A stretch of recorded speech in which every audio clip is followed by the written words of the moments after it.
Next ఇంకొకటి ఏంటంటే నేను యాక్చువల్ ఇక్కడ నుంచి 1999 ఎండింగ్లో హైదరాబాద్ వెళ్ళాను. నేను ఇక్కడ ఒక రాధికా థియేటర్ అని ఉంది. రాధికా థియేటర్ ఆపోజిట్లో ఒక అరటిపళ్ళు బండి ఉండేది మా నాన్నది. ఆ అరటిపళ్ళు అక్కడ అమ్ముతూ నేను అక్కడ సినిమాలు వస్తే ఆ సినిమాలు చూసి అక్కడ నా నోట్బుక్లో బొమ్మలు వేసుకుంటూ ఉండేవాడిని.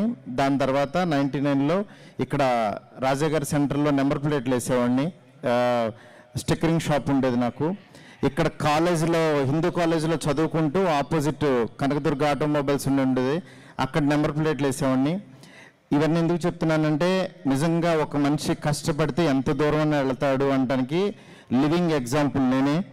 ఎందుకనంటే అంటే ఇవాళ పాన్ ఇండియా 400 crores ఫిల్మ్ తీస్తున్నానంటే దానికి కారణం అంటే ఒక చిన్న అసలు సినిమాలో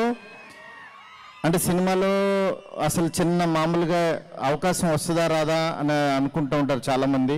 కానీ అవకాశం వస్తుంది. ఎందుకంటే అవకాశం అని కాదు, ఇప్పుడు ఇంకా ఆపర్చునిటీస్ చాలా ఉంటాయి. డెఫినెట్గా మీకు ప్రూవ్ చేసుకోవడానికి చాలా చాలా మంచి అవకాశాలు ఉన్నాయి. ఇట్లా వెళ్ళిన వ్యక్తి డెఫినెట్గా సాధించవచ్చు. ఇదే బీచ్లో నేను మా ఫ్రెండ్స్ ఒకసారి వినాయకుడిని ఇక్కడ నాకు ఒక బ్యాడ్ మెమరీ ఉంది, అదే నా అదృష్టం కూడా. యాక్చువల్గా వినాయకుడిని తీసుకుని అలా లోపలికి వెళ్ళిపోయాం. నిమజ్జనంకి వెళ్ళిపోయి మళ్ళీ బయటికి రాలేకపోయాం. ముగ్గురు ఉంటే ఎవరు కాపాడారో ఆ రోజు.